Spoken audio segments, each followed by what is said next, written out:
فأنا ناصح لإخواني بالصدع بالحق تبيض وجوههم. السكوت في مسألة الحزبية يضرها، فاصدع بما تؤمر وأعرض عن المشركين. سلامي على دماج ورجالها والشيخ يحيى ودار العلم يا سعد بانيها. Bismillahirrahmanirrahim. Alhamdulillahi rabbil alamin. Asyhadu an la ilaha illallah wahdahu la syarikalah wa asyhadu anna Muhammadan abduhu wa rasuluh. Allahumma shalli ala Muhammadin abdika wa rasulik wa ala alihi wa ashabihi ajma'in, amma ba'd. Kita masuk berapa ini? 37 kah? Untuk pembahasan fikih di Al-Mustawal Khamis, level yang kelima. Qala al-mu'allifu hafidhahullahu ta'ala, tamarin, perlatihan. Awalan udkuril farqa bainar rukni wal wajibi fis shalah. Sebutkan perbedaan antara rukun dan kewajiban di dalam sholat. Tapi rukun itu maksudnya macam mana rukun? Rukun kalau tak buat dia tak sah sholat. Iya, kalau tidak dipenuhi maka sholatnya tidak sah. Kalau kewajiban gimana kewajiban? Kewajiban kalau nak buat boleh tak buat? Kalau kewajiban dia kalau buat. Kalau tidak dibuat? Kalau tak buat berdosa. Berdosa. Tapi sholatnya gimana sholatnya? Sahkah tidak sah? Sah. Ayo, sholatnya tetap sah. Baik. Rukun kalau tidak ditunaikan sholatnya tidak sah, dan juga apa, orangnya berdosa. Berarti kalau yang apa? Kalau mustahab, Abdurrahman, mustahab macam mana mustahab? Iya, jika dilakukan mendapatkan pahala, jika tidak dia tidak berdosa. Kemudian sanian,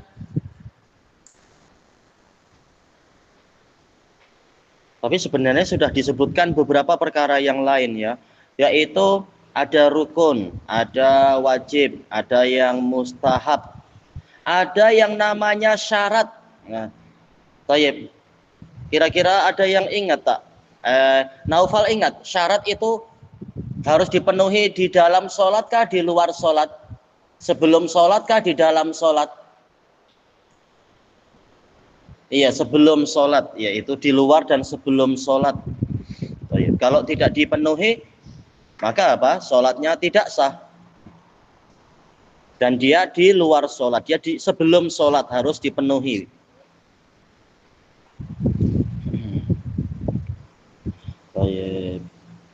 Kemudian sanian yang kedua, udkur khamsatan min wajibatis sholat. Sebutkan 5 dari kewajiban-kewajiban sholat. Kira-kira Firdaus tahu tak? Sholat wajib apa saja? Wajib wudu. Oh, jelas. Ini jelas apa untuk anak kecil tak apa? Contoh kewajiban dalam sholat apa ya? Tadi sudah jawab. Oh, belum. Rukun. Pada yang wajib. Sutra.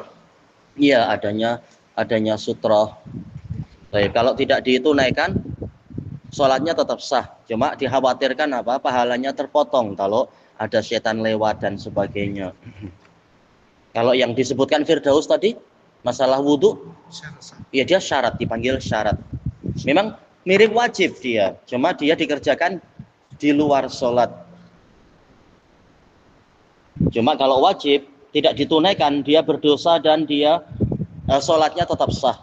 Nah, kalau syarat, maka sholatnya tidak sah kalau tidak ditunaikan. Abdurrahman, apalagi kewajiban sholat? Iya, semua takbir. Bukan masalah angkat tangannya ya, tapi yang lafadz Allahu Akbar selain takbiratul ihram, maka dia adalah wajib. Kalau takbiratul ihram wajib atau rukun? Iya, dia rukun. Kalau masalah mengangkat tangan wajib atau rukun atau syarat? Rukun. Wajib. Rukun atau wajib? Rukun kah wajib? Rukun. Berarti kalau tak angkat tangan sholatnya batal. Wajib. Iya, dia wajib. Baik. Sebaik itu yang takbiratul ihramnya ya. Takbiratul ihram masalah angkat tangannya wajib. Adapun yang lain-lainnya itu mustahab. Masalah mengangkat tangan mustahab selain takbiratul ihram. Jadi untuk takbiratul ihram dia memiliki nilai yang sangat khusus. Lafaz Allahu Akbarnya itu rukun. Mengangkat tangannya itu wajib. Menurut sebagian ulama. Ada yang mengatakan mustahab seperti yang lain-lainnya. Memang ini khilaf. Tapi intinya takbiratul ihram memang sangat penting dia nilainya. Yang mengatakan mustahab pun tidaklah sampai kita katakan salah besar atau apa. Memang ini khilafnya berat.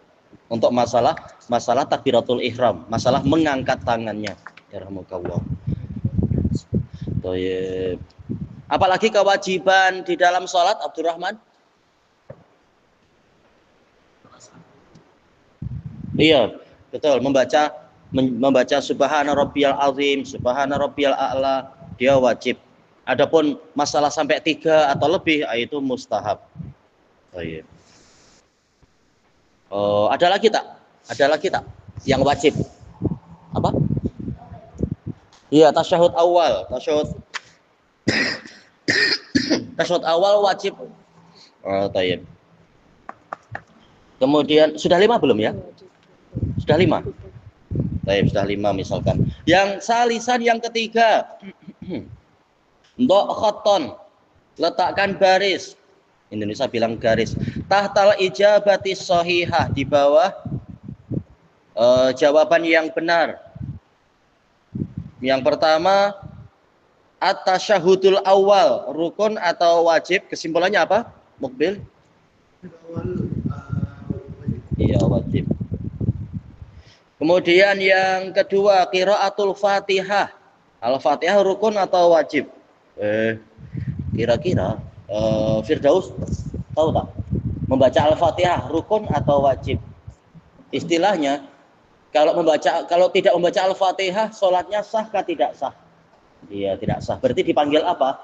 Al-Fatihah rukun atau wajib? Iya, rukun, betul. Yang ketiga, qaul Subhana Rabbiyal Azim marrotan, 1 kali fir ruku'. Rukun atau wajib, Abdurrahman? Iya, dia wajib.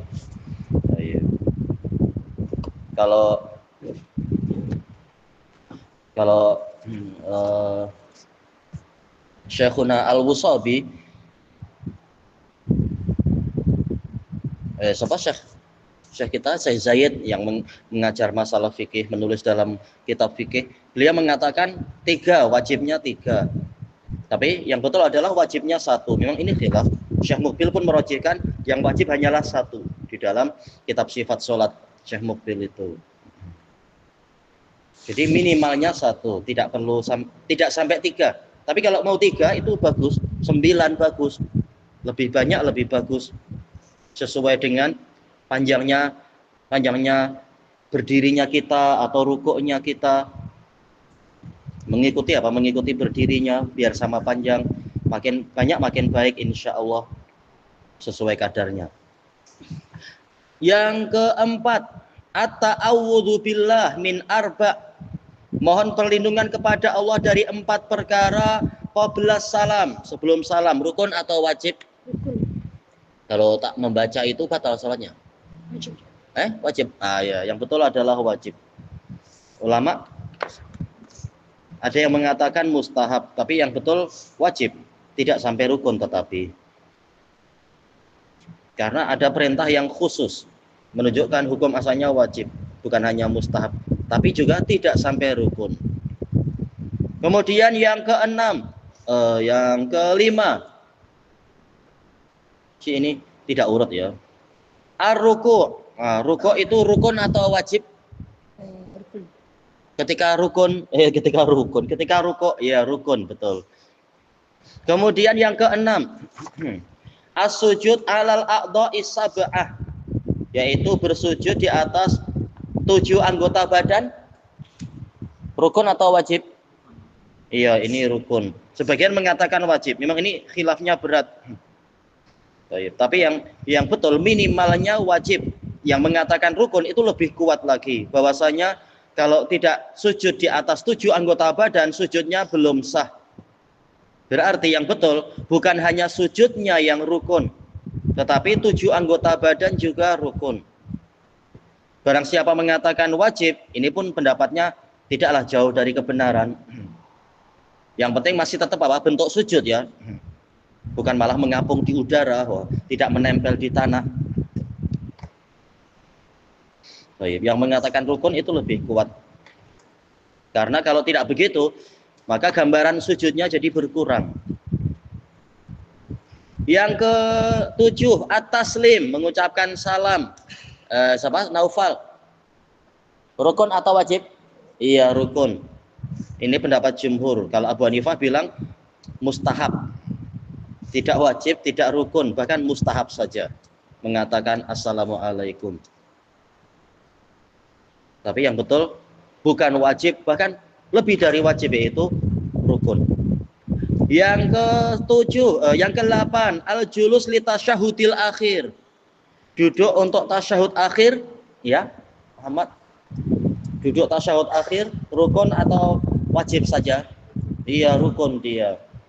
Karena tasyahud akhirnya sendiri adalah rukun. Gimana kita akan tasyahud akhir tanpa duduk? Jelas duduknya juga rukun. Apalagi kalau dilihat dari hadis al-musik sholatah, orang yang sholatnya buruk. Nabi terang-terangan memerintahkan untuk duduk, kemudian tasyahud. Yang ke-9, al-julus li tasyahudil awal. Duduk untuk tasyahud awal, ya. Iya, wajib. Tidak sampai rukun dia. Jadi sholatnya sah, tapi dia berdosa kalau tidak tasyahud awal. Baik. Tidak sampai batal, ya, sholatnya tetap sah kalau dia meninggalkan ini, tapi berdosa dia. Menurut pendapat yang rajih, ini tasyahud awal.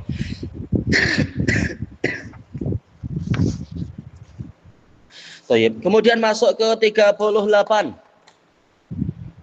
Ad-darsul rabi', pelajaran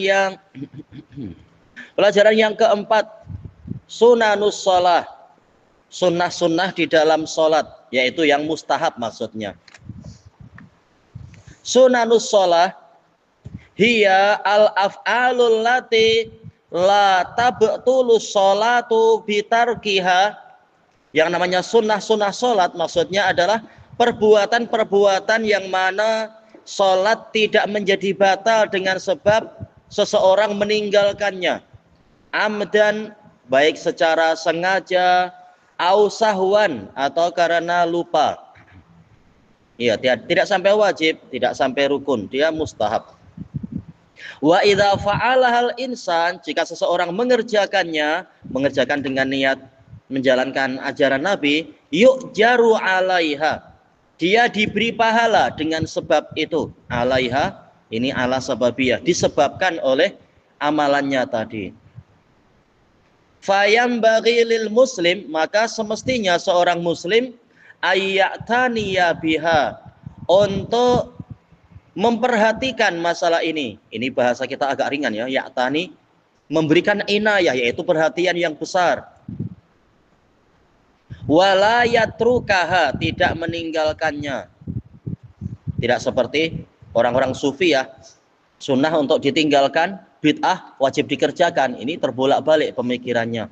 Sunnah Nabi dianggap biasa, sholat aja banyak yang tak sholat. Dari orang-orang sufi ya tuh. Tapi bid'ah kalau tidak dikerjakan, wah, dunia serasa kiamat. Dianggap orang ini entah dihukumi apa oleh masyarakat kalau tidak ikut bid'ah. Rumah boleh dilempari batu, kaca-kaca dipecah karena menyelisihi ajaran nenek moyang. Jadi ajaran nenek moyang seakan-akan nilainya lebih tinggi daripada ajaran Allah dan Rasulnya. Ya, sufiyah ya. Sufiyah Syiah. Likai yanala sawabal azim, agar dia meraih pahala yang agung. Yanala mansub karena ada an mutmaratah ba'da kai. Baik. Demi meraih pahala yang agung. Wahia ala qismain, sunnah terbagi menjadi dua dalam masalah sholat ini. As-sunanul qauliyah, sunnah yang bersifat ucapan, perkataan. Yang kedua, as-sunan al-fi'liyah, sunnah yang sifatnya perbuatan. Ada ucapan dan ada perbuatan. Sekarang diperinci. Al-qismul awal, jenis yang pertama, as-sunanul qauliyah, sunnah yang sifatnya ucapan. Ini dalam ilmu balaghah dipanggil apa? Al-lafzu wan nasr al-murattab. Laf yaitu menyebutkan secara global. Sunnah ada dua, sunnah fi'liyah dan qauliyah. Ini global, laf. Kemudian nasr yaitu penjabaran, perincian. Murattab yaitu tersusun. Karena apa? Disebutkan yang pertama dulu memang, yaitu qauliyah. Disebutkan nomor 1 dulu. Sunnah yang sifatnya qauliyah, ucapan-ucapan yang mustahab. Kita lihat di sini beliau mendatangkan 6 perkara. Yang pertama, qiraatu du'ail istiftah. Membaca doa istiftah. Firdaus, hafal tak doa istiftah? Setelah Allahu Akbar, biasanya baca apa? Setelah takbiratul ihram Allahu Akbar, biasanya doanya apa? Bismika Allahumma amut. Itu nak tidur. Ada hafal tak? Allahu Akbar kabira. Belum hafal. Tak apa. Gimana? Allahumma ba'id baini. Itu yang lebih panjang dan insya Allah bagus sekali. Yang kedua, al-isti'adzatu qabla qiraatil Fatihah. Memohon perlindungan kepada Allah sebelum membaca Al-Fatihah. Ini juga mustahab di dalam sholat. Yang ketiga, qiraatu ma tayassara minal Qur'an ba'dal Fatihah. Membaca apa yang mudah dari Al-Qur'an setelah Al-Fatihah, yaitu setelah ucapan amin, kemudian bismillah lagi, baru membaca apa yang dimudahkan, mungkin dari awal surat atau mungkin di pertengahan atau di akhir-akhir, apa yang dimudahkan, tidak mengapa. Perlu baca a'udzubillah lagi? Tidak perlu. Kata para fuqaha tidak perlu. A'udzu sudah di atas-atas tadi. Yang keempat, mazada 'alal wahidah, zikir yang lebih dari 1. Fi tasbihir ruku'i was sujud, dalam tasbih ruku' dan tasbih sujud. Ya, subhana rabbiyal azim. Untuk yang kedua ini mustahab. Demikian pula subhana rabbiyal a'la. Untuk yang kedua ini mustahab. Menurut pendapat yang rajih. Yang kelima, mazada 'alal wahidah, zikir yang lebih dari 1. Fi qauli Rabbi ghufirli, dalam ucapan Rabbi ghufirli, wahai Rabbu ampunilah saya, bainas sajdatain, di antara 2 sujud. Makin banyak makin bagus, karena duduknya Nabi itu hampir sama panjang dengan sujudnya, sujud hampir sama panjang dengan rukuknya dan seterusnya itu. Jadi makin banyak makin baik. Tapi itu mustahab. Wajibnya adalah 1. Yang keenam, mazada ala qaul, lafat, ini bukan bilangan lagi, tapi lafat yang melebihi Rabbana walakal hamd ba'da ruku', setelah ruku'. Yang wajib adalah Rabbana walakal hamd, ini wajib. Karena ada perintah dari Nabi. Ada yang mengatakan bahkan rukun. Tapi yang betul adalah wajib. Ini wajib. Adapun setelahnya mil'us samawat atau mil'as samawat dan seterusnya ini mustahab. Baik. Kita sikit-sikit dulu aja. Ilahuna wallahu a'lam.